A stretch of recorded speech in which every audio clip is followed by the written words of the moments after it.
El Informante.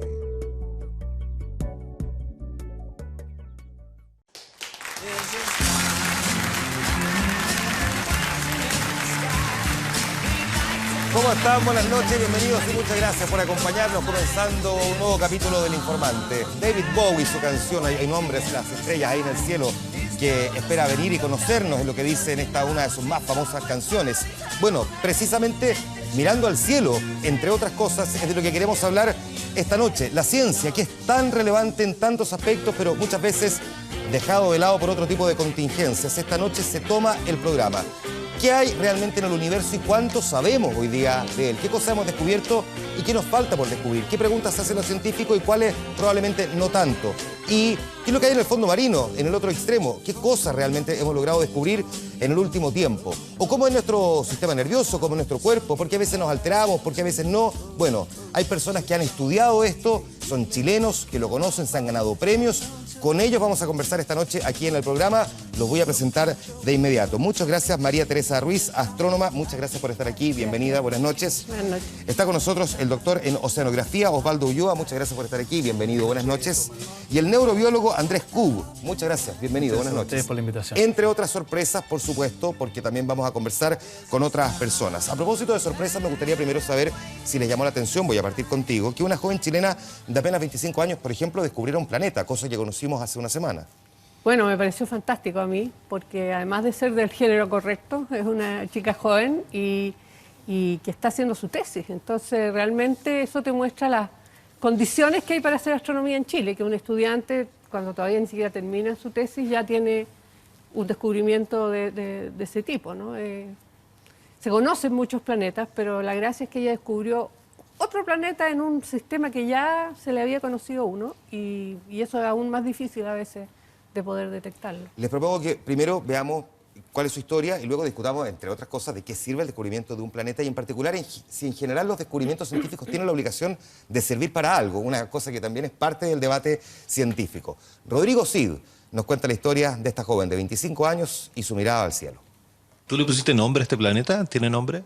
No, no tiene, o sea, sí tiene nombre, pero es un nombre súper fome. HD 110014C. A sus cortos 25 años, Maritza Soto descubrió un planeta ubicado a 293 años luz de distancia de la Tierra. Estudiante de doctorado en ciencias, mención astronomía de la Universidad de Chile, cuenta que el hallazgo se produjo casi por casualidad, cuando estaba analizando los datos de un sistema llamado HD 110014. Uno se mete a astronomía con la idea romántica de que voy a descubrir una cosa nueva que no se había visto antes. Pero uno cuando ya está en la carrera se da cuenta de que el proceso es mucho más largo, que tal vez uno no va a descubrir un objeto nuevo, pero va a aportar más que nada al estudio de los objetos que ya están. Entonces no es tan fácil llegar y descubrir algo. Aquí está Manuel Suárez junto a una réplica del Chilesaurus, un tipo de dinosaurio terópodo que vivió en el sur de nuestro país hace unos 150 millones de años. Fósiles que fueron descubiertos por su hijo Diego cuando tenía solo 7 años. De repente apareció con la mano y dijo, miren, huesos fósiles. Pero previo a eso, él había ido, andábamos en esa época con la hermana, que es mucho mayor, y había golpeado una roca y saltaron dos cositas y él las reconoció que eran huesos fósiles. Él creció viendo a sus papás, que de repente golpeaban una roca y aparecía un fósil. Entonces el concepto de fósil lo tenía bien claro, que las rocas tenían fósiles. Tanto Maritza como Diego realizaron un aporte significativo al conocimiento científico. Esto a pesar de que en Chile la inversión en ciencia alcanza solo el 0,39% del PIB, entre 700 y 1.000 millones de dólares anuales, muy lejos del 2,4% que destinan en promedio los países de la OCDE. ¿Crees tú que hay suficiente financiamiento o apoyo de parte del Estado para que los científicos en general puedan avanzar hacia este tipo de descubrimientos? Yo creo que los aportes, o sea, el crecimiento científico ha ido mucho más rápido en Chile en los últimos años que el crecimiento en el aporte del Estado. Aunque todos reconocen que la ciencia nos cambia la vida, muy pocos saben que, por ejemplo, la vacuna contra la hepatitis B la desarrolló el bioquímico chileno Pablo Valenzuela. En nuestro país hay unos 5.900 investigadores a jornada completa. Esto es 0,9 por cada 1.000 ocupados. Turquía tiene 4 por cada 1.000 y la OCDE 7 por cada 1.000. Con lo poquito que hay, y gracias al Fondesit, se ha hecho maravillas. El Fondesit es un gran impulsor de la ciencia, pero si vemos nosotros la cantidad de dinero que llega a la ciencia es insuficiente, la cantidad de dinero que llega de las empresas es insuficiente, falta dinero. Pero también hay cifras alentadoras. Según el Banco Mundial, Chile tiene un promedio de 13,52 patentes por cada 1.000.000 de habitantes y es líder en América Latina. Y en cuanto a publicaciones, tiene la mayor productividad científica de esta parte del continente. Quizás la mayor deuda es que Chile todavía basa el grueso de su economía en la explotación de materias primas.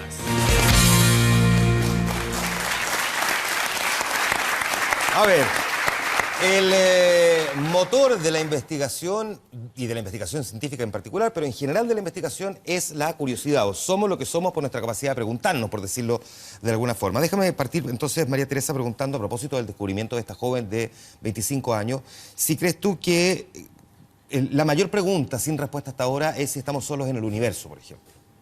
Bueno, es una gran pregunta que yo creo que de la humanidad desde hace un montón de tiempo, desde que tenemos conciencia que vivimos en un planeta y que pareciera que, por lo menos en el vecindario, no hay nada similar, que yo creo que ha sido una obsesión de saber si estamos aquí en este vasto universo, así estamos habitando un planeta chiquitito, tendremos otras personas que están haciéndose la misma pregunta o otra forma de vida en otro planeta, y eso es algo que poco a poco nos estamos acercando a poder responder a alguna de esas preguntas. Si esa es la gran pregunta, por decirlo así, o una de las grandes preguntas, porque hay montones más, sí. Pero partí con esa que es probablemente la que más se menciona, déjame preguntarte cuál crees tú que es la respuesta. Como en ciencia no hay actos de fe, pero te puedo decir que a pesar de que no tenemos ninguna evidencia, después, habiendo 100.000 millones de estrellas en nuestra galaxia, cada una de ellas con un montón de planetas dando vueltas, y hay más de 100.000 millones de galaxias en el universo, me parecería súper raro que fuéramos los únicos, muy raro, porque en realidad, por especiales que sean las condiciones que se dio para que surgiera una vida como la nuestra, hay muchas posibilidades de que haya ocurrido en otros lados, y a lo mejor es vida similar o vida bien distinta, pero yo creo que vida inteligente en el universo, yo creo que sí hay. Sus especialidades son completamente distintas, pero aún así es parte de la ciencia. Déjeme preguntarle si usted piensa lo mismo que María Teresa. Parto contigo, Osvaldo. Sí, yo creo que incluso más fundamental que eso, María Teresa, es la idea de que la vida puede generarse a partir de las leyes naturales que conocemos. ¿Es inevitable o no es? ¿O es evitable o somos un caso único? Entonces, desde ese punto de vista yo recojo, yo también creo que es una pregunta fundamental. Las leyes que gobiernan el universo, dentro de las leyes, ¿es inevitable la vida o no?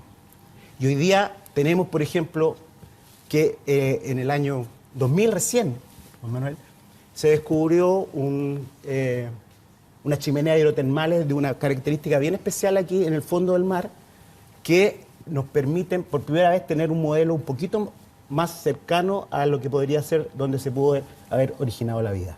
Por lo tanto, el problema de la vida no solamente un problema, digamos, de los que estudian el universo, sino también un problema cómo se originó la vida en nuestro planeta en particular. Incluso yo diría que un tema que a mí me apasiona y no es de mi ámbito, pero espero que mis colegas aquí puedan ayudar a resolver aquello, es el tremendo misterio de cómo se pasa de lo inanimado a lo animado. O sea, uno puede tener toda la materia prima para formar vida y se puede quedar esperando hasta aquí porque nadie ha logrado dar ese paso, de lo inanimado a lo animado. Eso todavía está cubierto por el velo del misterio, según. Que es parte de las otras preguntas también que figuran en materia de ciencia, pero te pregunto a ti también, Andrés, si tú crees que estamos solos en el universo. Yo la verdad que no sé si estamos solos en el universo, ¿eh? pero aquí como estamos, al menos cada uno diciendo cuáles son sus preguntas fundamentales y tratando de hilarlas todas, al menos, y quiero llegar exactamente a donde vas, ¿sí? Pero lo que tenemos nosotros, cada uno dentro de la cabeza, que es este cerebro que nos permite movernos, que nos permite sentir, que nos permite percibir, que nos permite recordar, que nos permite razonar. Otras cosas mucho más complejas como podemos o no tomar decisiones en ciertas condiciones no, cómo afecta nuestra moralidad, nuestros juicios morales. Y finalmente tú te das cuenta que todas estas preguntas que estamos haciendo, ¿estamos solo en el universo? ¿Cuál es la importancia de estas chimeneas hidrotermales bajo el océano? Son verdaderamente el producto de que de alguna manera somos capaces de transformar lo que decías tú, algo que es inanimado. En este caso nosotros tenemos electricidad en nuestro sistema nervioso. Nuestra cabeza funciona con electricidad, nuestro cerebro funciona con electricidad. ¿Y cómo transformamos esa electricidad en una representación y en una interpretación del mundo que nos permita hacernos preguntas? Entonces, hay preguntas que están arriba, hay preguntas que están en el fondo del océano y hay preguntas fundamentales que tienen que ver con cómo nosotros somos capaces de formular eso. Y eso es un misterio gigantesco, cómo de electricidad surge nuestra capacidad de asombro, cómo de electricidad yo puedo entender lo que está pasando en esta conversación y opinar a partir de un circuito eléctrico. A mí siempre me ha llamado la atención el desarrollo de la conciencia, porque para mí es fascinante y es algo que no sé si con los años, pero me preocupa cada vez más el que a lo mejor somos la única, sería triste que fuéramos la única conciencia del universo, ¿no? Sí. Que si no fuera por nosotros, nadie sabría que existe el universo. Nosotros somos los que lo miramos y le ponemos nombre. Ahora, usted, a partir de lo que tú dices, lo que se plantea aquí y cosas que no tienen una explicación, tú recién decías que en ciencia no hay actos de fe. Entonces déjame preguntarte si se puede ser científico y creer en Dios al mismo tiempo. Sí, porque son dos cosas totalmente paralelas. ¿Y lo que significa que lo que no explica la ciencia lo explica la mano de Dios? Bueno, si tú eres creyente probablemente sí, si no, te buscarás otra respuesta y vivirás con la inquietud toda tu vida buscando la respuesta, pero yo creo que a los seres humanos les cuesta vivir con misterios sin resolver. Yo creo que ahí vinieron todos los mitos, cuando los antiguos miraban el cielo pasaban cosas y no sabían explicarlas, entonces inventaban mitos para darle un... Yo creo que cada uno se da la respuesta que más le acomoda. Pero... Ni siquiera voy tan atrás. Estoy pensando en que Carl Sagan siempre se planteaba que efectivamente había un debate en el mundo científico versus el mundo religioso y que muchas veces el propio científico que creía en Dios intentaba, lo que no lograba responder la ciencia, responder a partir de la mano de Dios. Sí, pero no solamente Dios, también está la cosmovisión, por ejemplo, de los pueblos aborígenes. Los tsunamis, ¿cierto? Nosotros tenemos nuestra mitología, ¿cierto? El pueblo mapuche, que es la pelea entre la serpiente Caicay y Tentén. Es la explicación que ellos se dieron para el fenómeno, ¿cierto?, del tsunami. Hoy lo entendemos, el fenómeno del tsunami. Pero esto es menos de 100 años atrás.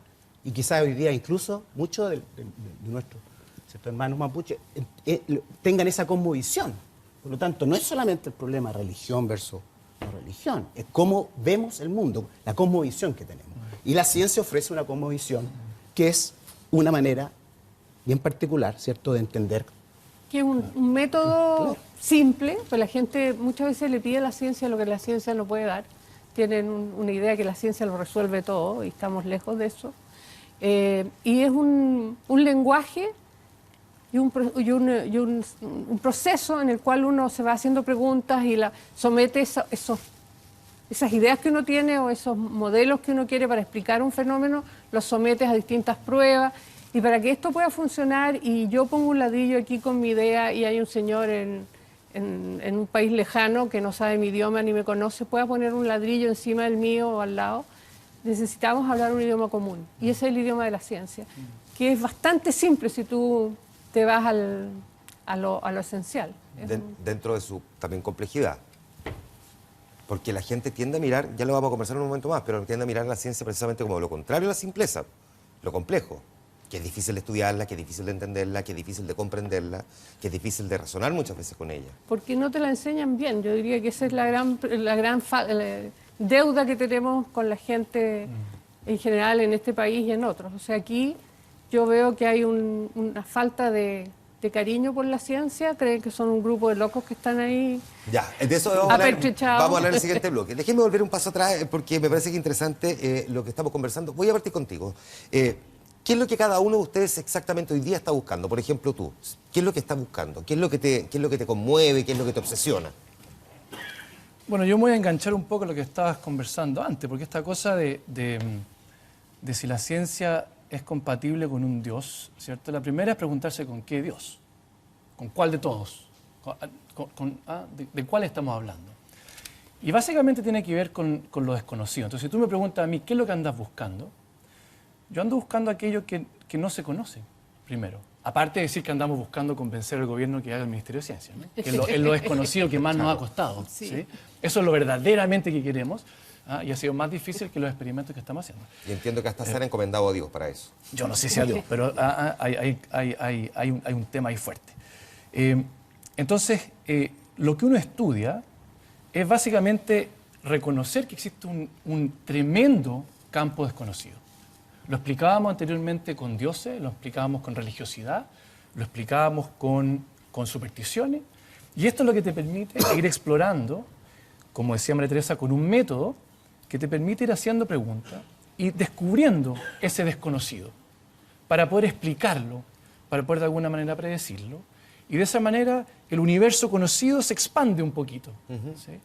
Yo no creo que lo lleguemos a conocer nunca completo, pero lo expandimos de a poco y vamos incorporando dimensiones que antes eran dimensiones de lo desconocido. Entonces, por ejemplo, en el campo nuestro, hasta hace muy poquito tiempo, hablar de mente era como una cosa, o lo mismo de conciencia, era algo como raro, que estaba entre la ciencia y la filosofía, ¿cierto? Pero hoy día hay muchos temas que son de neurociencia que ya incorporan el concepto de mente, que incorporan la psicología, que incorporan aspectos de psiquiatría. Entonces, estamos incluyendo dimensiones que antes quedaban fuera. Antes había un límite, decía, aquí está nuestro conocimiento, de ahí para allá el desconocido. Pero hoy día eso se corre un poquito y conocemos un poco más del universo. Entiendo que además, en tu caso, los mecanismos de la memoria han sido parte, digamos, de tu desvelo, por decirlo así. O sea, yo creo que comprender el sistema nervioso desde los aspectos moleculares hasta la conducta, ese es verdaderamente nuestro ámbito, ¿cierto? Es un tremendo campo, es un campo de lo que se denomina la neurociencia, que es el estudio del sistema nervioso, que abarca, como te digo, muchas disciplinas y que hoy día se entiende como una disciplina que cruza muchos campos, pero que va desde la molécula hasta la conducta. Déjame ir a algo concreto, porque sobre estos mecanismos de la memoria, cuando uno revisa un poco, déjame ponerte algún ejemplo concreto. Esto de tener, por ejemplo, a 45 alumnos sentados en una misma sala de clase, en un mismo lugar, y enseñándoles durante al menos 45, incluso 50 minutos, una materia. Mecanismos de la memoria, es decir, se tienen que aprender esto y no lo tienen que olvidar, porque en el fondo para algo se refiere a la memoria. Sí. Cuando tú hablas de mecanismos de la memoria, ¿te refieres a eso? ¿Estudiar cómo sacarle partido, cómo sacarle provecho, el cómo entender por qué hay cosas que mantenemos y otras olvidamos? O sea, todos esos son los campos de estudio. Cómo tú aprendes lo que puede aprender en una sala de clase, cómo tú aprendes a andar en bicicleta, cómo tú aprendes habilidades distintas que se utilizan en distintas partes de nuestro cerebro para hacer algunas tareas y después otras tareas. Pero yo creo que hay un tema importante, lo que estás diciendo tú, que tiene que ver con cómo nosotros somos capaces de generar conocimiento, en este caso sobre la memoria, y hemos aprendido mucho sobre los mecanismos moleculares de la memoria. Pero cómo eso tú lo llevas a la sala de clase, ¿cierto? Tú estudias memoria a veces en algunos animales pequeños, nosotros estudiamos memoria en la mosca y la fruta, que es una mosquita chiquitita, es un mosquito, se estudia en algunos ratones, se estudia, ¿cierto? ¿Cómo tú eso lo llevas a la sala de clase? Entonces estamos hablando de una exigencia que le estamos haciendo a la ciencia, que yo creo que verdaderamente requiere de un estudio muy profundo y luego de ver cómo eso se aplica a un proceso que es totalmente distinto que un proceso educativo. Estamos aprendiendo cosas. Por ejemplo, nosotros sabemos que el descanso, el sueño, son necesarios para consolidar recuerdos, ¿cierto? Nosotros sabemos que hay un periodo de atención y que después decae, pero yo creo que eso es una cosa decirlo en un ambiente controlado del laboratorio. La tarea ahora, cuando nos dicen ciencia aplicada, es ahora, ¿cómo llevamos ese conocimiento básico? Perfecto. ¿Cómo lo llevamos a la sala de clase? Ahí hay un tremendo desafío que tenemos que lograr, pero yo creo que hay que hacerlo con cuidado, porque no es cosa de interpretar los experimentos y decir, en la sala de clase va a pasar esto. No necesariamente. ¿Cierto? La oceanografía, sí. En los océanos, en los mares, ¿qué estamos buscando? Y tú particularmente, ¿qué te obsesiona? Bueno, primero que nada, yo creo que en términos básicos es cómo funciona el océano. Todavía no sabemos cómo funciona en todas sus dimensiones el océano. Por ejemplo, ¿qué cosa no sabemos cómo funciona? ¿De qué cosa en particular? Por ejemplo, nosotros no sabemos cómo funciona. Todos escuchamos el fenómeno del niño. Todo nos llega, sale en las noticias. Pero hoy día todavía no sabemos lo fundamental del fenómeno del Niño que nos permita predecir que en 2 o 3 años más va a haber el fenómeno del Niño. Sabemos que va a venir, pero no conocemos todavía las reglas que hacen que este fenómeno se produzca. Tampoco conocemos algo tan básico como quienes viven en los océanos que están frente a nuestras costas. O sea, el 75% del territorio nacional, si consideramos los asientos, es mar.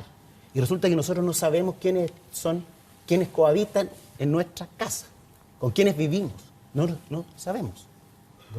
Entonces, yo creo que desde el punto de vista como chilenos ahora, como ciudadanos chilenos, el futuro, y esto es una visión, depende del mar. Se va a terminar el cobre, se van a terminar los recursos, ¿cierto? Pero vamos a tener el mar. Y nos va a tomar bastante tiempo llegar al próximo planeta, ¿cierto?, habitable, para que podamos irnos para allá. Y por lo tanto, como país, nosotros tenemos, el futuro está ahí. Y hemos desconocido, como nación, dentro de nuestra idiosincrasia, le hemos dado la espalda al mar. Y ahí está el futuro. Por lo tanto, en términos simples, quiero saber cómo funciona y quiero estudiar el futuro, de lo que corresponde a Chile. ¿Están estudiando más el universo que el mar, por ejemplo? Definitivamente por una cosa muy clara. Primero, Chile está dentro de los 10 laboratorios mundiales en distintas áreas de disciplina. Los observatorios que hay aquí, la capacidad chilena, entre los 10 mejores del mundo. Lo revisé, así que es un privilegio tremendo.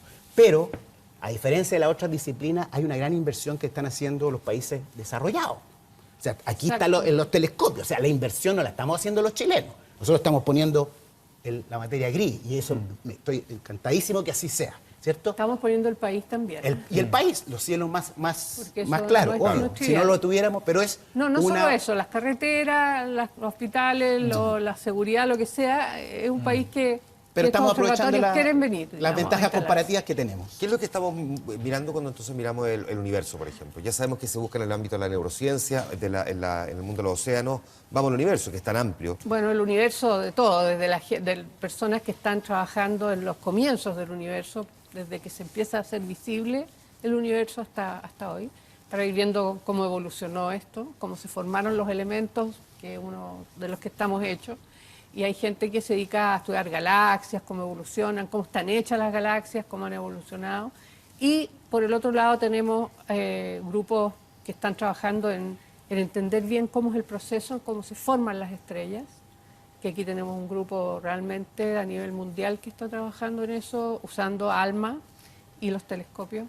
Y finalmente también relacionado con la formación de estrellas, la formación de planetas, como nuestro planeta, y como otros planetas que conocemos, que es el área en que yo estoy un poco más involucrada últimamente, de usar ALMA para poder mirar en las nubes oscuras, donde se forman las maternidades, donde se forman las estrellas, son oscuras a la luz visible. Entonces tienes que penetrar ese manto negro para poder ver lo que está pasando ahí, y eso lo haces con ALMA. Tú eres Premio Nacional de Ciencia y precisamente una de las cosas que te lo otorga es el descubrimiento del Kelu 1, una enana café. Déjame preguntarte primero, ¿qué es una enana café?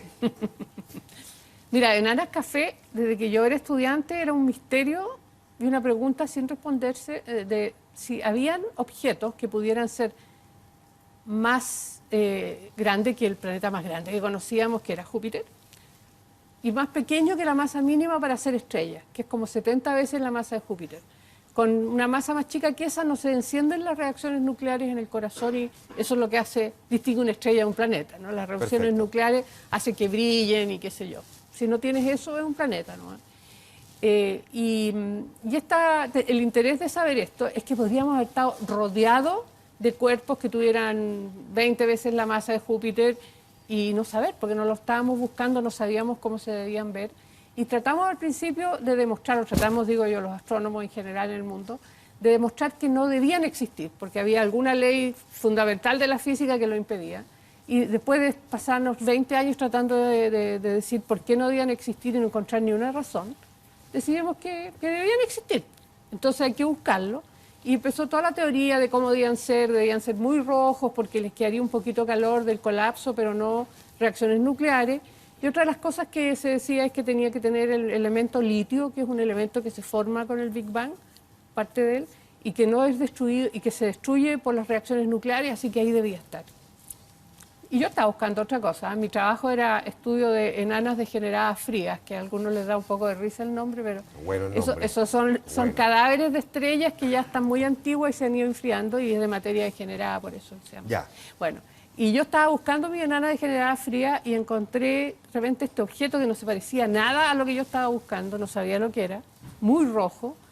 Y pensé primero que había apuntado mal el telescopio, volví a hacer todo el procedimiento y ya cuando la segunda vez me salió lo mismo, empecé a pensar, a usar el cerebro un poquito. Uno le da un poco de rabia cuando uno apunta y no descubre lo que cree que va a descubrir, ¿eh? Pero con la vejez uno se da cuenta que es ahí cuando aprende, porque cuando vas a descubrir lo que ya sabías que había, Claro. no fome. Y ahí me di cuenta que estaba este objeto, tenía la línea del litio, y fue súper emocionante porque estaba solita en el telescopio. Siempre iba con estudiantes o con compañeros de trabajo, otros colegas, y esta vez estaba sola. Así que me tuve que tragar Ya. la emoción. Entiendo que me pregunta el público. Antes déjame completar esto que tú estás describiendo. En síntesis. ¿Y la enanas café? Si la enana café sirve Sirve para algo. No. Mira, Para hacerte feliz.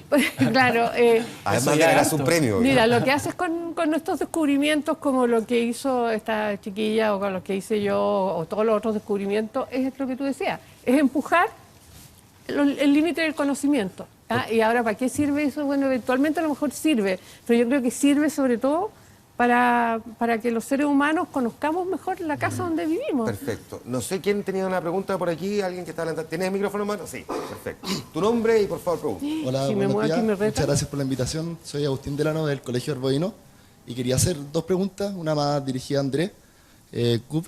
Quería primero preguntar si es que la filosofía, la lingüística, como los ámbitos más humanistas, se están conectando un poco con los fenómenos que está investigando usted, porque son como fenómenos que antes eran mucho más de la literatura, no sé, pero si es que están incorporando la ciencia a lingüistas o filósofos para estudiar la mente y la conciencia, o es solamente como un ámbito de la neurociencia que está totalmente como separado de la filosofía y no hay trabajo como interdisciplinario.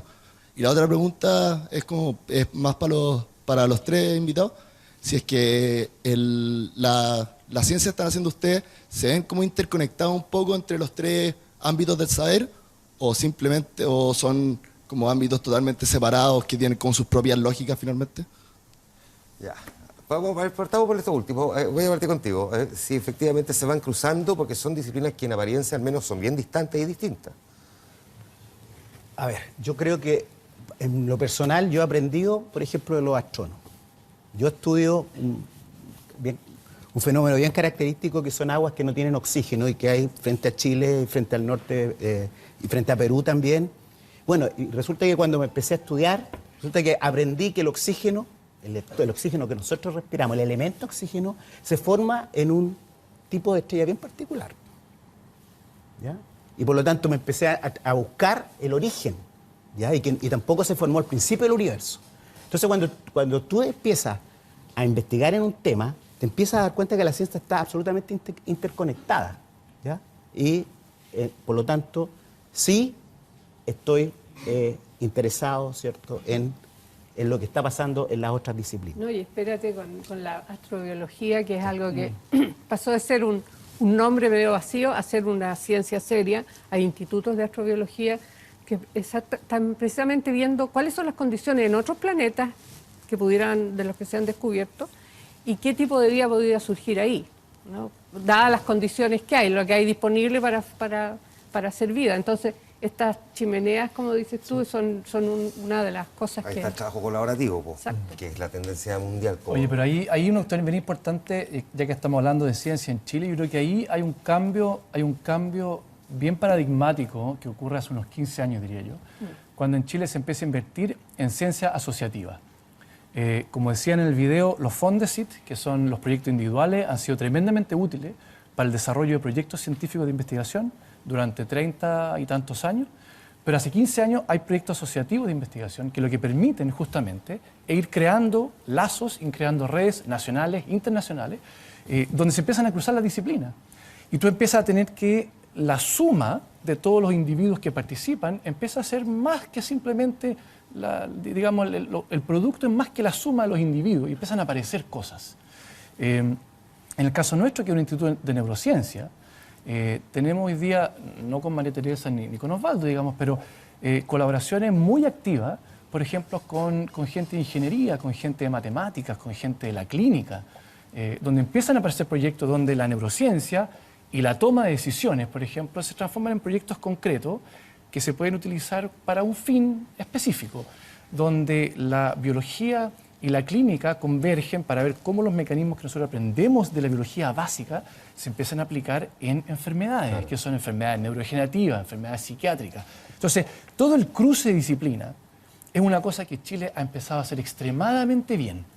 Tenemos 15 años de ese ejercicio y los resultados son súper positivos y tú vas a ver cada vez más cruce de las disciplinas entre los investigadores. Yo le pondría un pequeño apelativo a extremadamente bien. Porque en ciencia, una de las cosas que a veces nos cuesta hacer entender es que los tiempos de la ciencia no son los tiempos que está acostumbrada la gente, los políticos, la gente de estos gobiernos de 4 años. Entonces, tú en ciencia, si tú apuestas con fondos para desarrollar una disciplina, 4 años es nada. Es la nada. Me molesta más esta lógica de la utilidad práctica siempre de las cosas, en el fondo, que todo lo que tenga que descubrir tiene que servir para algo y ojalá que se pueda poner en práctica y lo antes posible y que sea el mega descubrimiento. Es que esa no es la lógica de la ciencia. Claro. Ahora, la ciencia, en general, la ciencia buena, siempre lleva descubrimientos que son importantes. Ahora, no te los puedo prometer para el próximo año. Para la próxima campaña. A lo mejor sí, a lo mejor incluso antes, pero no te los puedo prometer y a lo mejor es algo que en 20 años más es fundamental. Pero para cerrar un punto que tú decías, que tiene que ver con esto de que se necesita tiempo. Este ejercicio asociativo tiene 15 años y es un experimento que ha resultado súper bien. Y estamos viendo recién los frutos. Entonces, claro, la sugerencia es dejemos lo que siga así. ¿Sí? ¿Se acuerdan ustedes de las chinitas en el espacio? De ellas vamos a hablar, por supuesto, a la vuelta de la pausa comercial. Y vamos a aprovechar de preguntar también cuáles son los descubrimientos que a ustedes más los han emocionado, cuáles son los que más frustran a los investigadores y a los científicos, cuáles son los que más recuerdan los chilenos, cuáles han quedado injustamente sin pena ni gloria en la historia. Bueno, vamos a seguir hablando de ciencia, sexy ciencia en El Informante. La pausa, volvemos de inmediato.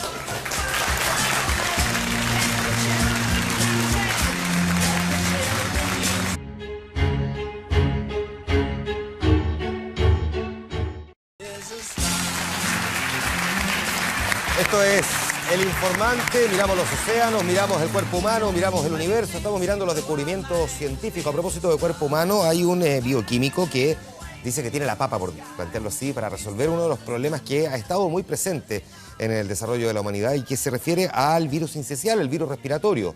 Javier Begelli nos cuenta su historia y luego vamos a entrar en un diálogo sobre los descubrimientos cuando se cruzan con los recursos.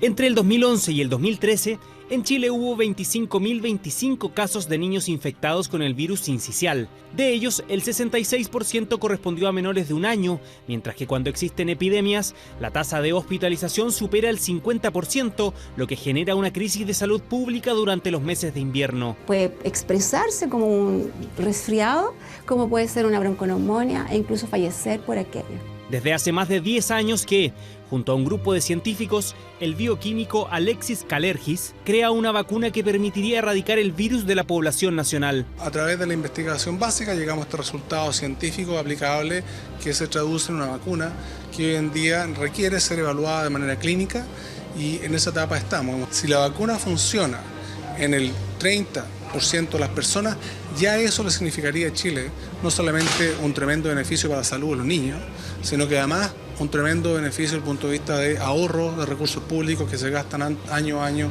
contra el virus sincicial. El problema es que pese a que la vacuna ha sido comprobada científicamente en todas las etapas previas, aún falta testearla en humanos. Las fases clínicas son costosas porque requieren primero la formulación de dosis que son de alto costo, segundo la contratación de personal altamente calificado que pueda seguir al sujeto que recibe la vacuna y estudiarlo por varios meses o incluso años, y también requerimos contar con seguros, ¿verdad?, que protejan a los sujetos. Estamos hablando de cerca de entre 8 y 10 millones de dólares para llevar una vacuna al estado que estamos nosotros actualmente hacia su implementación y uso en la comunidad. Una solución que, aunque se ve cercana en la experimentación, se ve lejana en los recursos. Todavía no existen los mecanismos para que el gobierno financie un proyecto que podría solucionar una problemática que afecta todos los años a miles de niños. Por cierto que sería un gran avance para todo el mundo el tener una vacuna para el virus respiratorio sincicial. Bueno, precisamente, y por lo mismo queremos conversar con el doctor Kalergis para poder entender algunas claves sobre cómo hay un descubrimiento, pero al que le faltan recursos. No sé si es posible que podamos verlo ya en pantalla, lo estamos viendo en la calle. Hace frío, doctor, no se vaya a resfriar. A propósito, no le vaya a dar el virus. Oiga, doctor, ¿cuánto gasta hoy día el Estado en prevenir primero y tratar enfermedades por el virus sincicial? Bueno, buenas noches, Juan Manuel, y saludo a la audiencia y a mis colegas y amigos que están en este programa. Chile gasta al año el orden de 20-25 millones de dólares en el virus, solamente en contener la enfermedad. Y esto se traduce básicamente en apoyar el sistema de salud, aumentar el número de camas, tratamientos que son más bien paliativos de la enfermedad. Por lo tanto, que es una enfermedad de alto costo, considerando que es un virus tremendamente contagioso y que se disemina con alta frecuencia entre los infantes y niños. Perfecto. De nuestra población. Y ahora, ¿cuánto costaría apoyarlo a usted para desarrollar una vacuna? Bueno, las vacunas en general son costosas porque requieren un periodo de varios años de investigación básica, que es un periodo que nosotros ya hemos cubierto gracias al apoyo de diferentes fuentes de financiamiento a nivel nacional y también internacional. Pero llegamos a la etapa en la que se requieren recursos en una cantidad distinta. Es un tipo de estudio que es bastante más costoso, que significa hacer pruebas clínicas de acuerdo a la normativa internacional. Me refiero a la FDA en Estados Unidos o a la EMA en Europa. Y el costo total de un estudio clínico, el rango desde la fase 1, que evalúa la seguridad, hasta la prueba de campo, pueden ser 10-15 millones de dólares. Ahora, doctor, si usted no consigue esos recursos, si es que el Estado, en fin, no aparece esos recursos que se necesitan para poder sacar adelante este desarrollo que usted está planteando, ¿qué pasa con su descubrimiento? ¿Puede venir otro, tomarlo y seguir haciéndolo? Bueno, no creo que... Nosotros hemos protegido, hemos trabajado desde la universidad con los colegas, proteger la propiedad intelectual de este desarrollo. Es decir, si alguien quisiera copiarlo, la verdad nosotros tenemos herramientas para proteger la vacuna de uso por otros investigadores o eventualmente empresas, ¿verdad? Por lo tanto, hemos desarrollado, proteger este conocimiento chileno. Sin embargo, hay otros, obviamente, centros, otras universidades en otras partes del mundo que están estudiando el sincicial y quieren desarrollar vacunas contra este virus, porque es un virus que está presente en todo el planeta y afecta a los niños básicamente en todos los países, pero particularmente ataca a los niños de menor recursos, y por esa razón nuestra formulación tiene un componente de costo que está destinado a que alcance a la población a través de nuestro Ministerio de Salud. Siendo realista, más que optimista, ¿usted considera que conseguir esos recursos es muy complejo, es imposible, es difícil? ¿Piensa llevar esto a otro lugar fuera de Chile? ¿Cuáles son los escenarios, digamos? Porque en el fondo aquí hay un descubrimiento, pero que necesita ese desarrollo, y ¿por dónde se desarrolla si es que no está la plata? Yo estoy optimista. Fui parte de la Comisión Ciencia para el Desarrollo que implementó la Presidenta de la República, y dentro de las medidas que proponemos, justamente que fueron propuestas dentro de esa comisión, fue la creación de un Ministerio de Ciencia y Tecnología que sea capaz de encontrar desarrollo como este y otros varios que tenemos en el país, y pueda conseguir la inversión, ya sea pública, junto con la inversión privada, a fin de tomar este desarrollo y eventualmente ponerlo a disposición de la sociedad. Perfecto. Por el momento estoy trabajando tanto con el Ministerio de Salud como con el Ministerio de Economía y con otras agencias que financian esta investigación, como por ejemplo CONICET, a fin de ir escalando lentamente cada una de las etapas que requieren. Perfecto. También recientemente el producto fue escogido por la NIH para recibir apoyo directamente de fondos públicos americanos, y eso valida la calidad de la investigación que hemos hecho. Ok. Entonces la Universidad Católica firmó un convenio con NIH justamente en base a la calidad de esta investigación. Doctor, le quiero agradecer estos minutos en que nos ha puesto en perspectiva un tema que vamos a conversar más adelante en profundidad y que tiene que ver también con los recursos para poder avanzar en investigación y por lo tanto en el desarrollo de la ciencia. Muchísimas gracias, doctor, que esté muy bien, buenas noches. Bueno, muchas gracias, Juan Manuel, y espero que resulte este desarrollo. Muchas gracias, que esté muy bien. Voy a poner pausa en esto porque creo que es parte importante y por lo tanto creo que sería bueno que le dedicáramos un bloque para conversar además con otro integrante aquí en un momento más. Solamente queda planteado ahí este ejemplo y por lo tanto para quienes les interesa también el ámbito de cómo se desarrolla desde el punto de vista de los recursos, creo que es bueno que lo conversemos. Pero déjenme ir un momento atrás en algo que quedó pendiente en esta conversación. Voy a partir contigo, Osvaldo. ¿Cuál crees tú que son los descubrimientos que más le han interesado a los chilenos en el último tiempo, siquiera los últimos 5, 10, 20, 30 años? A ver, yo creo que... Tanto universales, pueden ser chilenos o extranjeros. Bueno, yo creo que indudablemente a la población, indudablemente, por ejemplo, el descubrimiento del virus del SIDA, por ejemplo, que afecta y que ha producido mortandades, es un descubrimiento con el cual la sociedad inmediatamente entiende uno de los roles de la ciencia. Por lo tanto, yo creo que, por ejemplo, el ébola, yo creo que esa es quizás una de las maneras donde la sociedad inmediatamente percibe que la ciencia le está haciendo un bien, ¿ya? Pero hay otros ámbitos de la ciencia. Pero yo me quedaría, digamos que esa es una de las áreas de descubrimiento donde que la sociedad rápidamente puede reconocer. Ya, ahora, según tú, así es lo práctico, decir, no, los chilenos esto lo reconocen rápido, esto les gustó, es un descubrimiento que los maravilló. Yo no tengo idea de qué es lo que le ha gustado a los chilenos en general, digamos, como descubrimiento. O te lo planteo de otra manera, alguno que haya pasado sin pena ni gloria que tú dices que injusto. A mí hay algunos que a mí me han encantado de mi área, ¿sí? Por ejemplo, el hecho de que nacen nuevas neuronas en el cerebro adulto. Uy, que algo por mucho tiempo, por mucho tiempo, dijimos nosotros nacemos con el número de neuronas que tenemos, incluso se van muriendo, pero no, ¿cierto? Ahora sabemos que hay dos regiones que generan neuronas, que nacen neuronas en nuestro cerebro adulto permanentemente. Fantástico. ¿Bajo ciertas condiciones o no, siempre? Siempre. Siempre. ¿No sabes cómo celebran en la sala de direcciones? Siempre.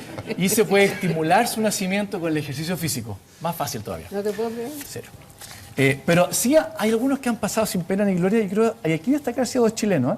Yo creo que, por ejemplo, Joaquín Luco, que es un neurofisiólogo, hizo descubrimientos súper importantes en cuanto a la memoria.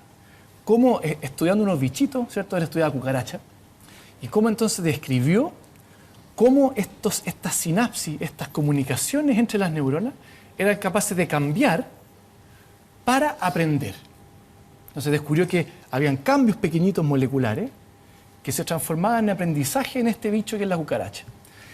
Y lo desarrolló en Chile, con recursos chilenos, en un laboratorio chileno, lo publicó extremadamente bien en revistas internacionales de primer nivel, y después, digamos, americanos se ganaron el premio Nobel por estudios en otro bicho, estudiaron los caracoles, con cosas muy similares. Entonces, ahí hay una historia nacional de un descubrimiento fantástico, de un personaje fantástico, que creo que, no sé si ha pasado sin pena ni gloria, pero habría que, de todas maneras, rescatarlo mucho más de lo que sabemos. María Teresa, según tú, ¿qué cosas a los chilenos en general les ha gustado mucho como descubrimiento en el último tiempo? ¿O crees, por el contrario, alguno que no haya mirado con tanta pasión y que en el fondo se merece un buen lugar en este podio?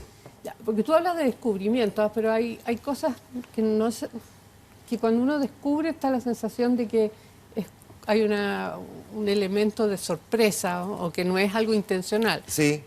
Mientras que hay otra investigación que va más bien dirigida a confirmar algo. A confirmar algo. Bueno, algo que yo creo que no solo a los chilenos, sino que a todo el mundo, y muchas veces si uno se detiene a pensar que no hace tanto tiempo atrás no existía simplemente, es todo el desarrollo de las comunicaciones, el internet, la manera en que tenemos hoy día en comunicarnos, y eso se basa en un montón de desarrollo científico-tecnológico que hubo antes, ¿no? Y que eso es algo que yo creo que nos ha cambiado todo, ¿no? Nos cambió las reglas del juego y sigue cambiando nuestro mundo. Así que para mí cambió la memoria como humanidad, que la podemos guardar toda ahora en un chip. Nos está haciendo que yo sienta empatía por ese señor en Tailandia que el huracán se le rompió su casa y me lo muestran ahí en vivo y en directo. Tú estás ahí en la televisión mostrando eso y a mí me provoca algo físico el ver a esa persona. Antes tú te enterabas por eso en un aviso en el diario, por ahí 5 días después o un mes después, que hubo un huracán. Y eso, para mí, yo siento que nos está cambiando como especie, ¿no? Una de las cosas que también la humanidad miró probablemente con muchísimo interés, que siguió con mucha atención, fue la llegada del hombre a la Luna, y que apareció también como uno de los grandes hitos del mundo de la ciencia. ¿Por qué el hombre nunca más volvió a la Luna, a pisarla, digo? ¿Por qué no? Porque la motivación para ir a la Luna fue totalmente política. No tuvo nunca nada de científico para hacerlo. Tuvo que desarrollarse mucha tecnología y ahí la ciencia está atrás de todo eso, que finalmente resultó tremendamente útil para nuestro mundo. Pero la motivación era mostrarle a los de la ex Unión Soviética que nosotros somos más, podemos, ¿no? Y ya esa motivación no está por ahora, entonces ahora es caro ir a la Luna. Pero se han formado otros consorcios, por ejemplo, para la secuenciación del genoma humano, por ejemplo. Claro. Otra tremenda tarea colectiva. Eso también es un descubrimiento. O sea, más que un descubrimiento, es un logro, ¿sí? Exacto.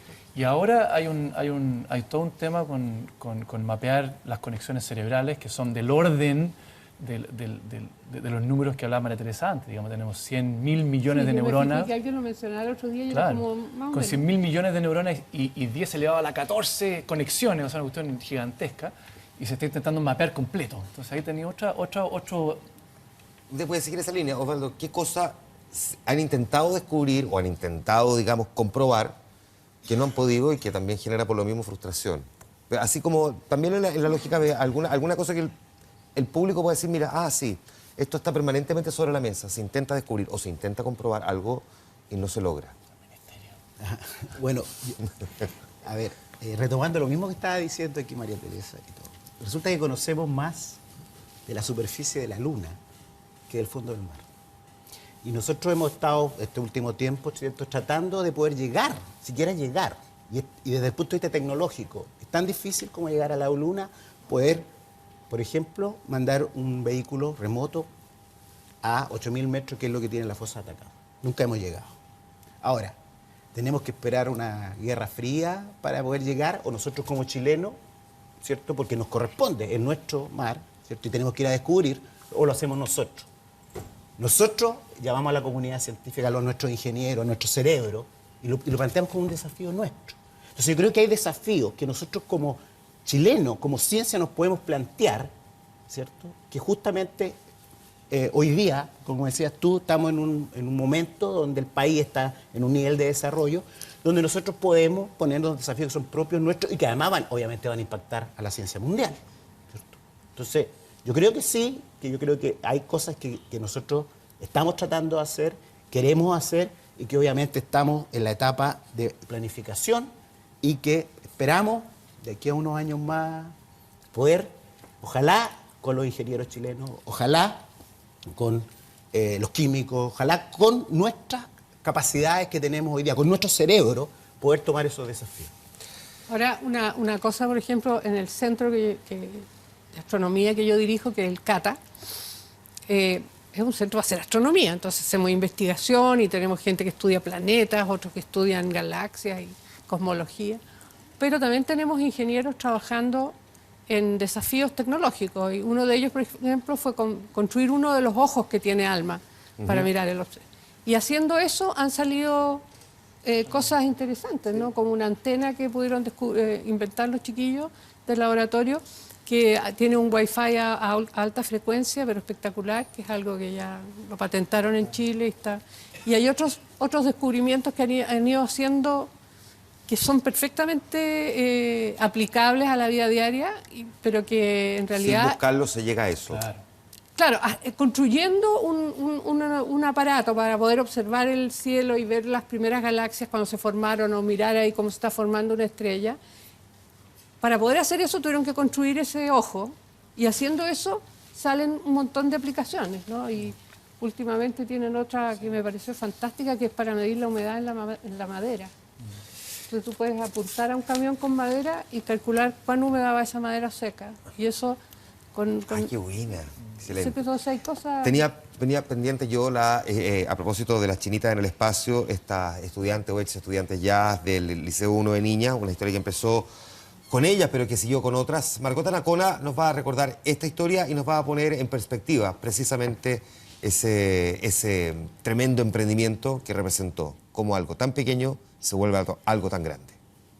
¿Cómo se enseña la ciencia en Chile? La experiencia del Liceo número 1 de Niñas se aleja de la teoría y vive la ciencia. Comenzaron con el proyecto Chinitas al Espacio, que fue seleccionado por la NASA. Nos vimos trabajando, ¿cierto?, con la Universidad de Chile en ese momento, que siendo estudiante de segundo o tercero medio ya eran palabras mayores, ¿cierto?, trabajar con una universidad más grande todavía después, a escuchar al de la NASA, ¿cierto?, que estaba interesado en nuestro proyecto y que se incorporó ya luego a posterior con el viaje, ¿cierto?, de dos de las chicas del grupo que fueron ya la experimentación propia del trabajo que estábamos realizando.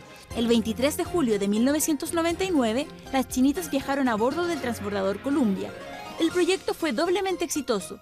Probaron ser controladoras naturales de plagas en el espacio y en ese vuelo la nave fue dirigida por la primera mujer comandante, Eileen Collins. Hoy las estudiantes tienen cerca de 34 años y han seguido caminos distintos. 2 de ellas son profesoras y trabajan en el mismo liceo. Y hasta que al final fue un proyecto nacional, grande, escolar, y que dio los frutos que hasta hoy, por lo menos en el colegio, se recuerdan. Es el antecedente de un taller que se conoce como el Centro de Investigación Javierina y que agrupa cerca de 50 alumnas que trabajan en diferentes áreas. Astronomía, neurociencia, robótica y ecología son solo algunas líneas de investigación. Porque tú aprendes de una manera didáctica y práctica. No se concentra todo solamente en teorías, libros y guías, fotos. Tú lo ves, tú lo sientes, tú lo vives. Otro descubrimiento que se gestó en este liceo es el proyecto Antártica. En 2011, Naomi Stay y Omaira Toro viajaron al Polo Sur. Naomi había leído sobre la contaminación de petróleo en este territorio y Omaira sobre unas nuevas bacterias. Entonces dijimos, mezclamos estos dos factores. Quizás estas bacterias que son nuevas podrían tener el potencial para poder comerse el petróleo que hay en la Antártica. Salió esa idea que nosotros pensamos que era súper loca y en realidad no lo fue tanto. Tenemos que tener diversas metodologías de enseñanza. Si bien estamos acostumbrados a la cátedra, ¿cierto?, del profesor, también es súper importante la parte de indagación, porque las niñas aprenden haciendo y me parece que eso causa un mayor impacto. Igual el rol de profesora y la de motivación, de también dar nuevas oportunidades fue esencial, por lo menos en mi vida, para que yo pueda también darme cuenta que la ciencia es lo mío.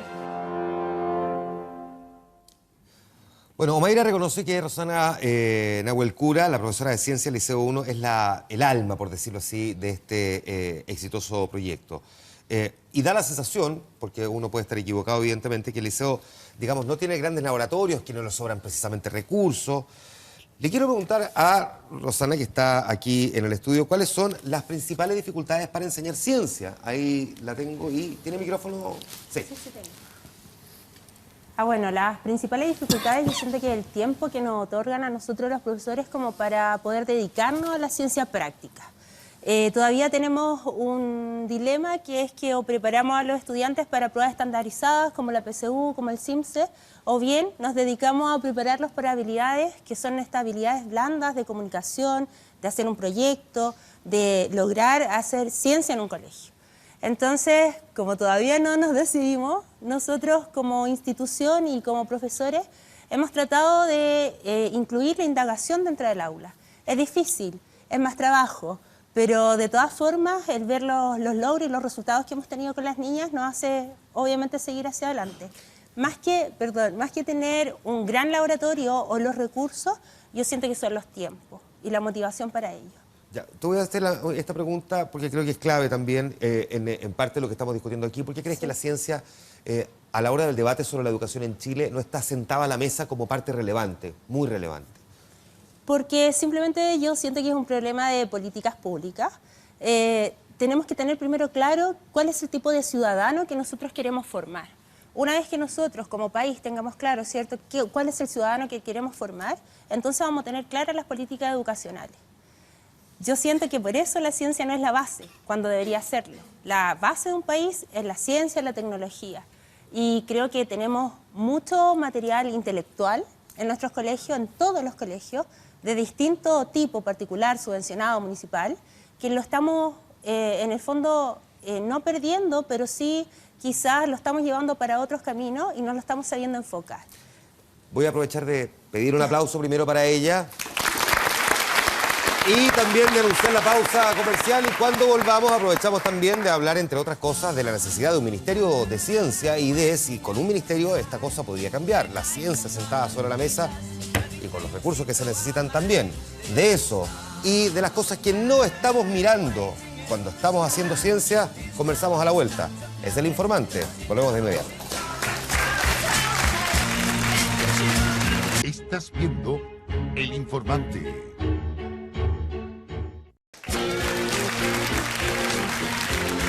Estamos de vuelta e integramos a la mesa también a Gonzalo Rivas, es el presidente del Consejo Nacional de Innovación y Desarrollo, lideró la Comisión Presidencial de Ciencia precisamente para el Desarrollo de Chile. Gracias por estar aquí, bienvenido. Buenas noches. Entiendo que le tocó además junto a un grupo de cerca de 30 académicos del mundo científico elaborar las propuestas para fortalecer el desarrollo de la ciencia. Lo primero que quiero preguntar es si tenemos un diagnóstico, y una de las cosas que se ha dicho es que la propuesta es, digamos, bonita, pero muy ambiciosa. Y por lo tanto, cuando es muy ambiciosa, cuesta jerarquizar y por lo tanto no se va a lograr mucho. Porque estamos además en la etapa de los realismos sin renuncia, usted sabe. No, mira, primero la propuesta es buena, es muy buena, y eso hace que uno esté convencido de que efectivamente es un camino que yo creo que se va a seguir. Además, todo empuja para eso. Y es más o menos evidente que Chile o hace algo fuerte en esto, o estamos, yo diría que en serio peligro, o sea, porque yo creo que hay que ponerle en sentido de urgencia a esto. En 30 o 40 años más Chile va a tener el 40% menos de agua. ¿Y qué vamos a hacer? ¿De qué va a vivir Chile? O sea, no te lo digo desde el punto de vista de ni siquiera el agua potable, sino piensa tú que una copa de vino tiene 8 litros de agua detrás. Entonces, cuando hablamos de nuestra estructura productiva, de cómo nos insertamos en el mundo, cuando exportamos cobre, que también usamos agua, recursos forestales, agua y así por delante, el cambio climático te genera un nuevo escenario. Hoy día el mundo te va a demandar que no solo contamines menos, sino que también qué pasa con el agua que tú estás usando. Y nosotros mismos vamos a estar enfrentados a eso. Entonces, si no desarrollamos nuestra capacidad científica, si no desarrollamos nuestra capacidad de hacer tecnología, bueno, simplemente vamos a ser extraordinariamente más pobres. Y eso va a tener implicancias en todo plano. Entonces, por lo tanto, hoy es una urgencia. Vamos a tener cada vez más desastres naturales. ¿Cuánto estamos invirtiendo actualmente en ciencia de nuestro Producto Interno Bruto? ¿Y cuánto invierten los países de la OCDE? Mira, se habla más bien de investigación y desarrollo, porque tiene que ver con ciencia, desarrollo tecnológico, etc. Y estamos oscilando entre el 3,5, o sea, el 0,35, perdón. Y obviamente los países de la OECD están mucho más cerca del promedio del 2 y tanto, y los países que lideran el 4. Nosotros, como decía una nota antes... El promedio, el 2 y tanto promedio de todos los países. Lo que pasa promedio, es que Chile, claro. Chile le baja harto. No, claro, por supuesto. Porque Chile también está en la OCDE. O sea, países como Finlandia, etcétera, tienen 4%. Pero además de productos mucho más altos. Porque este no es un problema solamente de porcentaje. O sea, claro, puede ser el porcentaje alto, pero de una masa muy chica. Sí, porque aquí necesitamos mucha masa también. Ya, derechamente, porque no estamos convencidos, porque los que toman las decisiones realmente no entienden el tema, porque no les interesa, porque a lo mejor, a diferencia como nosotros lo presentamos, no es realmente sexy la ciencia, porque como decía María Teresa, efectivamente no te otorga muchos votos, porque en el fondo las políticas son más cortoplacistas por el tipo de sistema de gobierno que tenemos. ¿Por qué razón? Pero así, con la verdad arriba de la mesa, sí, y con toda la mira, todas las anteriores. Primero porque lo urgente pasa a ser más relevante que lo importante. Segundo, yo creo que ha habido un fenómeno que recién ha estado cambiando, Andrés lo mencionaba hace poco, el tema de la investigación asociativa, obliga también a que las disciplinas vayan generando respuestas para grandes desafíos del desarrollo nacional. Hay muchos ejemplos hoy día que son más conocidos, pero que en general mucha gente no sabe por qué, y tú lo preguntaste. Bueno, ¿de qué sirve todo esto? ¿No? Fíjate que yo he contado muchas veces la anécdota de que el año 92 Chile tenía un serio problema de que empezó a decirse en el mundo de que el cobre era nocivo para la salud. Si Chile no hubiera tenido la capacidad de científicos que en ese momento tenía, que no eran muchos, pero eran buenos, no hubiéramos sido capaces de 10 años después, mostrarle al mundo que en realidad el cobre es antibacteriano, que en realidad es bueno para la salud. Porque nadie lo iba a hacer por Chile. Entonces, de a poco, tú vas poniendo sobre la mesa que en realidad hay cosas como lo que están haciendo los laboratorios de María Teresa, que efectivamente se está haciendo antrogenería y que sirve, que además la propia ciencia empuja la tecnología. Cuando yo tengo desafíos de ciencia, necesito generar nuevo tipo de tributal. Cuando lo que está haciendo Andrés, por ejemplo, los desafíos de la minería. ¿Tú cómo monitoreas, por ejemplo, minería en altura? En una persona que tiene que estar manejando un camión enorme y que si le pasa cualquier accidente cardiovascular, por ejemplo, puede significar un desastre. Bueno, con cosas de neurociencia. Déjame preguntarle a ustedes entonces, a propósito de Finlandia, que citaba Gonzalo. Finlandia tiene 7.800 investigadores por cada millón de habitantes, Chile tiene 832, para ser exacto en la cifra. Esos investigadores, científicos, como queramos llamarlo, no están porque no les interesa, porque la educación no los logra formar de la manera adecuada, porque en el fondo todo el mundo más bien tiende a desecharlo, porque resulta poco rentable para poder sobrevivir, porque no están dadas las condiciones, más bien el hábitat es adverso para poder desempeñarse en el campo laboral. ¿Por qué razones tenemos menos que en otros países? Sí, pero todas las anteriores, la alternativa... Sí, pero quizás más importante retomar lo que decía Gonzalo, que en el fondo aquí hay una inversión en ciencia que se ha hecho durante mucho tiempo, que yo creo que se ha hecho de manera sostenida. Hemos tenido un continuo en inversión en ciencia, lo que ha producido resultados muy buenos. Pero el volumen que tenemos hoy día, dada esa inversión, es extremadamente bajo. Entonces tenemos muy pocas personas que pueden desarrollar investigación en el país, porque las universidades tienen poco volumen de académicos, porque son pocas universidades, porque los recursos para hacer investigación son pocos. Entonces, verdaderamente el diagnóstico es súper claro, es absolutamente claro. Yo creo que ahí en la comisión y antes de la comisión presidencial, el diagnóstico estaba súper claro que es un problema de volumen.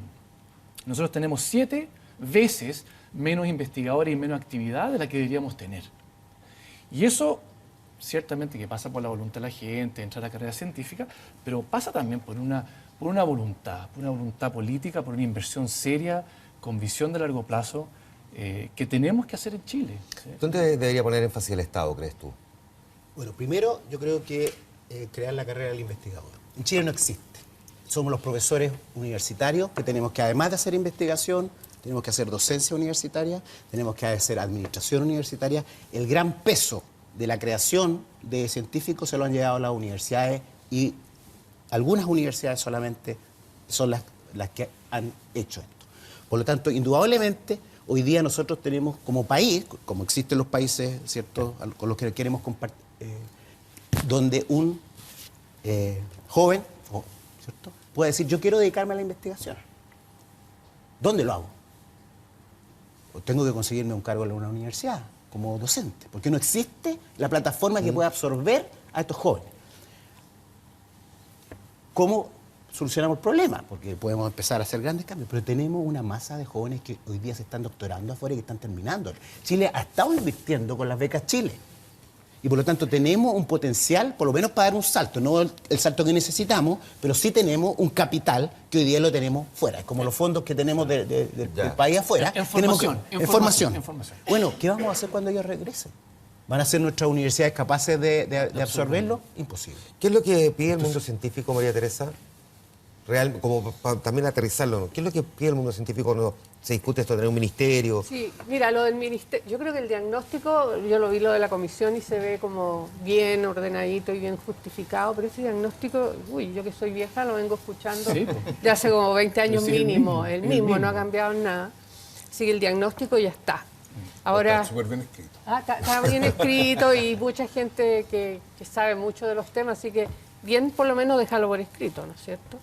Pero, y también me ha tocado vivir varios gobiernos de distinto color político, en que me ha tocado hablar con las autoridades respecto a la ciencia, la importancia, y todos nos han recibido muy educadamente, todos te dicen que sí, que entretenido esto de la ciencia, qué sé yo.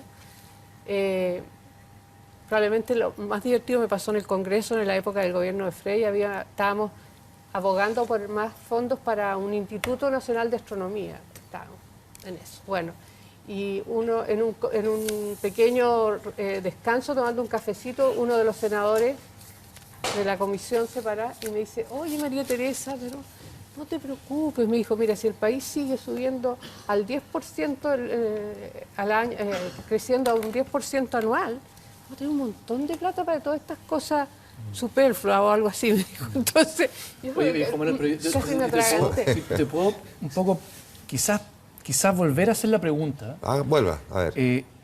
Quizás no de qué es lo que necesitan los científicos. Porque yo creo que la pregunta debería estar plantada, ¿qué necesita el país? Claro. ¿Y qué podemos hacer los científicos en ese contexto? Y ahí yo creo que esta comisión presidencial, y yo siento que hay un cambio cultural en los científicos también, que la idea es justamente trabajar porque creemos que esto verdaderamente puede construir un país nuevo, un país distinto, un país que tiene un mejor futuro, que participa mucho más del intercambio global. Entonces yo daría vuelta a la pregunta y diría, ¿qué es lo que podemos hacer los científicos para el país y por qué eso requiere de que tengamos un ministerio que ordene las cosas, que tenga una visión de largo plazo, que organice las agencias, etc.? Déjame ir a una cuestión bien práctica, casi pedestre, pero es que, Gonzalo, porque científico es digamos, un gran techo, pero en el fondo tiene que empezar a separar por áreas. Aquí tenemos distintas áreas, 3 de quizás cuántas en total, y por lo tanto cada quien querrá llevar agua a su molino en algún momento y por lo tanto pelear por más o menos recursos y al final por intentar de alguna forma equilibrar la balanza, puede que finalmente, o sea, como va y Richard, se nos va como agua entre los dedos. Po. Mira, yo creo que uno de los méritos, para los que no conocen que esa canción era de Buddy Richard. El ministerio es parte de eso, ¿no? Uno de los méritos que tuvo esta comisión, a diferencia quizás de otros diagnósticos, es que se ancló precisamente en lo que decía Andrés. Es decir, normalmente la discusión que ha habido sobre este tema ha sido el lobby de los científicos porque quieren más recursos. Entonces siempre era el tema de la captura de los científicos de recursos del Estado para que hagan lo que les entretiene. Y lo que ha ido cambiando en Chile, y eso yo creo que es un mérito de todo este proceso que tiene que ver con la generación de investigación asociativa, de la evolución que ha tenido también la propia ciencia en Chile, es que hoy día desde la propia ciencia, desde la propia actividad de investigación se plantea que en realidad los temas son el desarrollo de Chile, el bienestar de Chile. No es casualidad que nosotros le hayamos cambiado el nombre al Consejo Nacional de Innovación desde para la competitividad a para el desarrollo. Tiene que ver precisamente con que uno de los obstáculos que teníamos en el diálogo y que me parece adecuado que se haya cambiado y lo promovimos es precisamente porque el desafío es desarrollo. Tiene que ver con calidad de vida, tiene que ver con todas las amenazas y las oportunidades que tiene el país y no solo con crecimiento. No es solo una visión utilitaria desde el punto de vista económico lo que nos va a guiar. Ahora, yo creo que uno de los méritos que tuvo la Comisión fue de decir, mire, ¿sabe que estamos todos de acuerdo en que deberíamos tener por lo menos un 30% de los recursos expandidos que deberíamos destinarle a esto a 6 problemas, a 6 grandes temas del desarrollo? Y cuando la presidenta recibió el informe, dijo, aparte de lo que ya habíamos avanzado en minería, dijimos, bueno, desastres naturales, ¿cómo gestionamos y prevenimos desastres naturales que nos afectan y nos van a seguir afectando cada vez más? El tema del agua. Y así deberían agregarse otros 3 más en los cuales Chile realmente destaca. Claro, genere soluciones de clase global. Pero en ese contexto es donde quizá el ministerio verdaderamente hace falta, porque es el cerebro que piensa los problemas de largo plazo, los evalúa, porque esos son los problemas que existen hoy. No tenemos idea cuáles son los problemas que van a existir en 10 o 20 años más. Entonces, ahí es donde entra, yo creo que fuerte, la visión de largo plazo que puede plantear una institucionalidad como un ministerio. Entonces, se me fue el tiempo ya, lamentablemente no saben la cantidad de preguntas que tengo en mi cabeza y que me quedan no solamente sobre este tema, sino que sobre montones de otras cosas, qué cosas no estamos mirando, nosotros lo hemos conversado un montón de veces con María Teresa, con qué fantasea el mundo científico también, qué cosas sí le gustaría descubrir, cuánto se pone el mundo de la ciencia a disposición de la paz, tantas veces puesto a disposición de la guerra, montones de cosas también que son, digamos, del cotidiano conversar, pero que llevado a la ciencia resultan atractivos. De todas formas, es un acercamiento, no es el único, no es el primero, tampoco será el último, que hace El Informante y que hace TVN 24 horas por el mundo de la ciencia. Les quiero agradecer a ustedes por haber estado aquí. Muchas gracias, Gonzalo, también por haber estado aquí. María Teresa, muchas gracias. Y ahí estamos nosotros. Me gustaría que lo viéramos exactamente ahí, debajo de esa guapa chiquilla. Ahí estamos nosotros, exactamente, para que se entienda tal cual en esa dimensión. Vamos a la pausa, cosas que no tienen explicación. Pablo Araujo entre ellas, ya nos vuelve a acompañar de regreso de comerciales aquí en El Informante. Espérenles.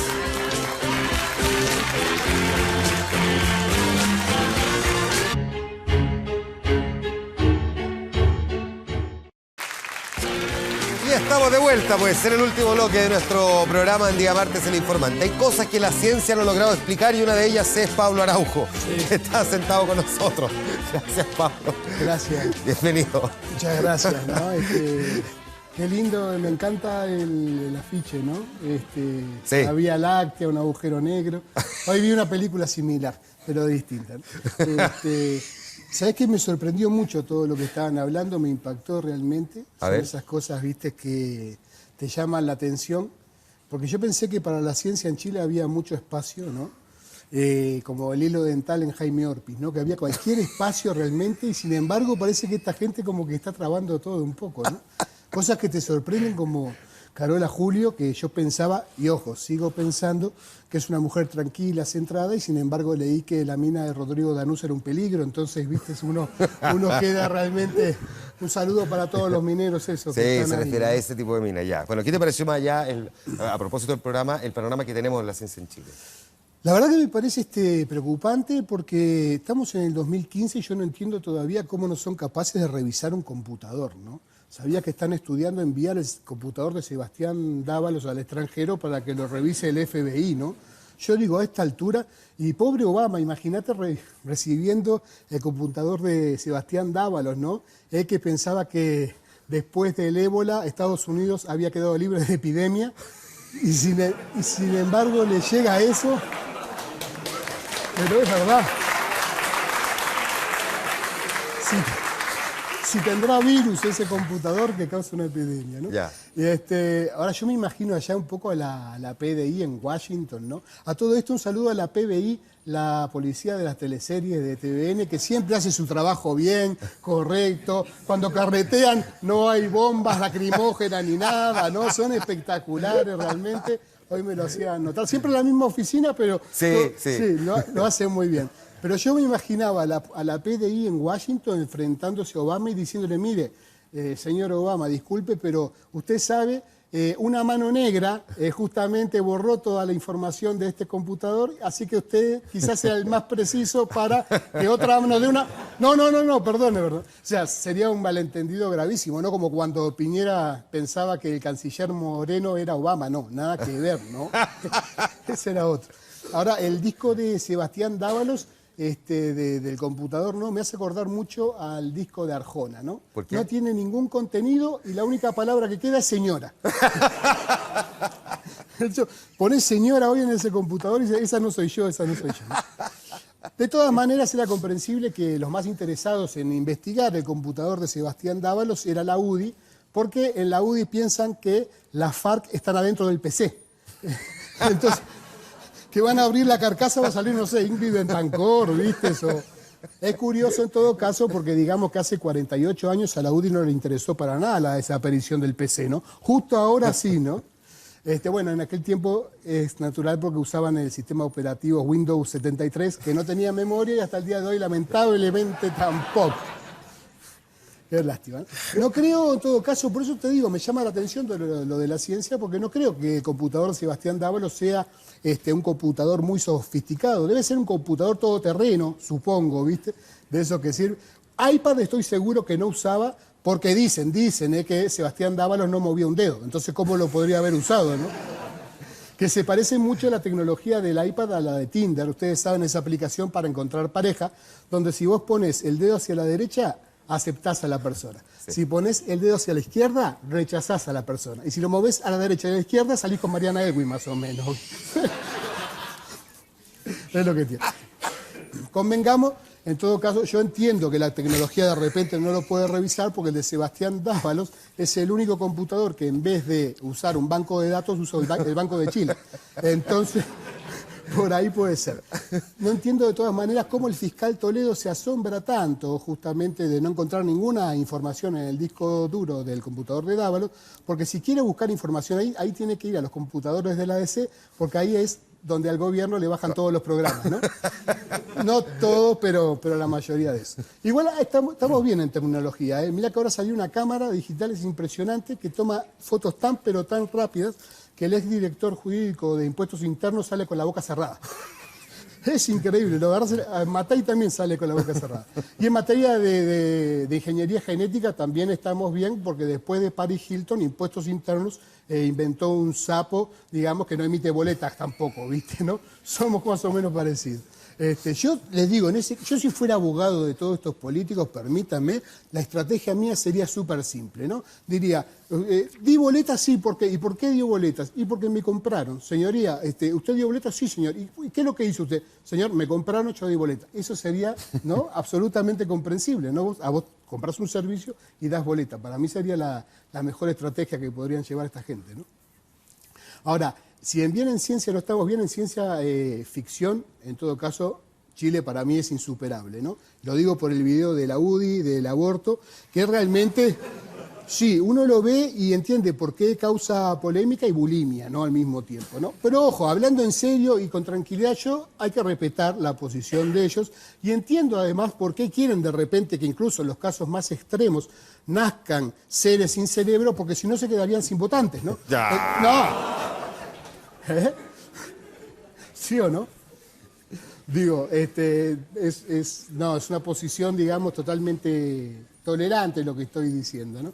Yo creo que en el colegio ellos la única vez que sacaron 7 fue cuando les midieron el coeficiente intelectual, porque de otra manera no se explica, ¿no? Incluso es más, quiero ir más allá, y creo que, no todos, pero hay algunas tan descerebradas que es el mismo feto el que pide abortar, ¿viste? Take me out of here.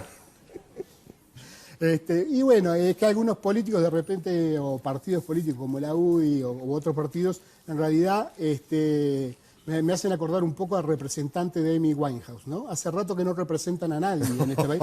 Hace mucho tiempo que pasa eso. Qué feo, ya. Pero pasa eso, uno se siente... Déjame devolverte mejor a la actualidad, ¿viste la marcha de los camiones, los problemas que están en la Araucanía? Primero, sí. Y además la salida del intendente. ¿Crees que esto es un duro golpe, en particular la marcha que hemos visto de los camiones, a las políticas de la Araucanía?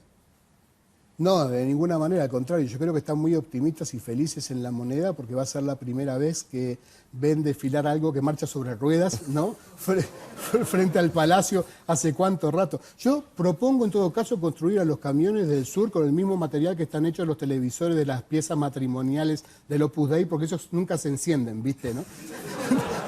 De esa manera podríamos salvar a todos, ¿no? Y de Huenchumilla, pobre, ¿no? Qué lástima que justo este domingo terminó la serie Sitiados, porque si no hubiera encontrado un pololito ahí, ¿no? Huenchumilla, ¿no?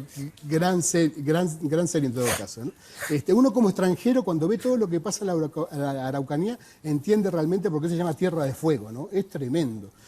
Pero uno ve que el gobierno tiene tanto miedo que incluso le han aconsejado a los astrónomos del observatorio La Silla, que no es el observatorio de Stephen Hawking, no, nada que ver, es uno que está en el norte, que por favor, que si descubren otros planetas, que tengan cuidado, porque si descubren otras tierras, los mapuches las van a reclamar, ¿viste? Y no tiene nada que ver.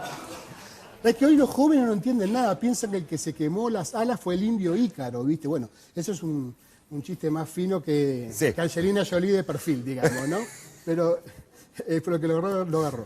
Pero preocupa todo esto porque la verdad que si no se pronuncia mucho el gobierno sobre lo que pasa en la Araucanía, y si el silencio es oro, Bachelet es Pascualama, digamos, ¿no?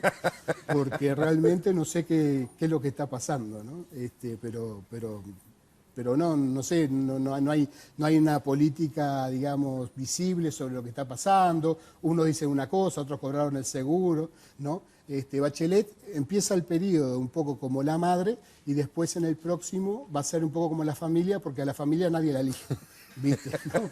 Es lo que pasa. Ahora yo digo, cuando vienen todos esos camiones, ¿no? Uno ve esa maquinaria destrozada, quemada, sin motor propio y todo, o como la llamaría la oposición, la nueva mayoría, ¿no? El desfile, la caravana de la nueva mayoría, ¿no?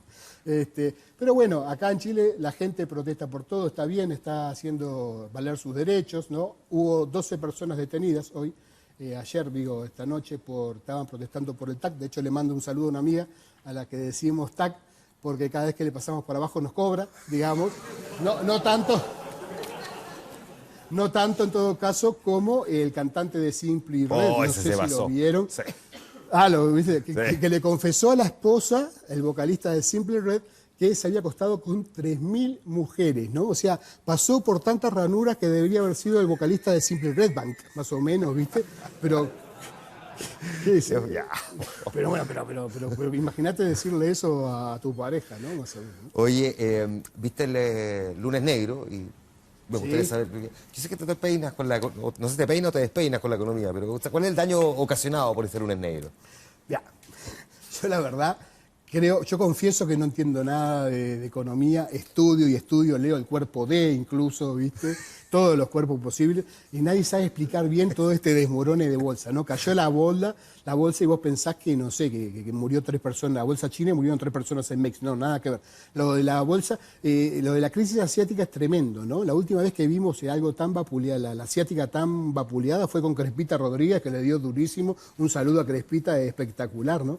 Yo la verdad que les juro que la última japonesa que vi tan destrozada, me acuerdo que en esa oportunidad John Lennon dejó los Beatles, pero lo que le hizo a la tsunami fue impresionante, ¿no? Los jóvenes hoy en día, mira que él no sabe nada, por ejemplo, y está bien, o él sabe mucho de repente, pero piensan que hipoteca fue un embargo que recibió Sócrates, por ejemplo, ¿viste? No tiene nada que ver.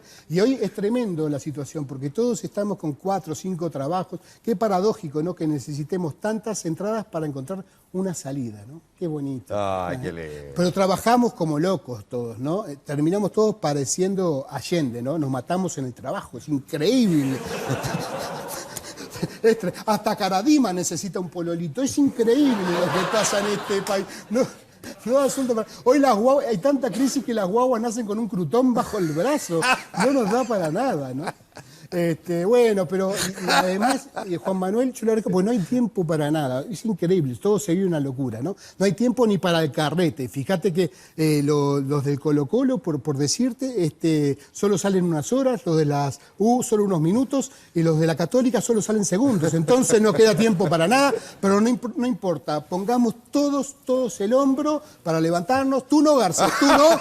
Garcés, tú no. Un saludo a Paulo Garcés, digamos, para que se recupere grande Colo-Colo y levantemos, no en ese eslogan, pero levantemos este país y bueno, muy agradecido de estar acá siempre. Un aplauso para Pablo Araujo y su particular mirada.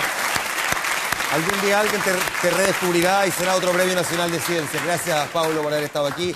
Gracias a ustedes por habernos acompañado también en este capítulo de El Informante, hoy destinado y dedicado a la ciencia, a la investigación y lo que nos falta todavía por descubrir. Con Starman de David Bowie. Nos vamos, nos juntamos mañana en Vía Pública y en medianoche. Que estén muy bien.